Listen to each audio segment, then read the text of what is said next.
आज 11 फेब्रुवारी 2026 सकाळी 7:15 ते 7:30 दरम्यान हा आपला पंढरपूर रोडवरती अन्नपूर्णा हॉटेलजवळ एस आणि पिकअप चढचण होऊन पुण्याला निघाली होती.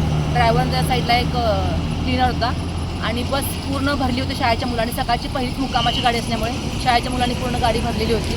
आणि आता प्रथमदर्शी तर दिसतं की पिकअप आणि बसची धडक झालेली आहे. पिकअपला उजव्या बाजूनं पूर्ण बसनं ठोकर दिल्यामुळं आतला ड्रायव्हर जागीच संपला आहे. बॉडी दवाखान्यात शिफ्ट केलेली आहे ट्रेनच्या सहाय्यानं काढून. आणि बसमधल्या जास्त कोणाला लागलेलं नाही आहे नशिबानं. त्यात ड्रायव्हरला थोडं डोक्याला खरचटले आणि 2 ते 3 मुलं किरकोळ जखमी आहेत. ट्रॅफिक क्लिअर करायचं आता चालू आहे आमची व्यवस्था आणि लवकर कळेल बाकीच्या गोष्टींच्यावरून की कशामुळे अपघात झाला.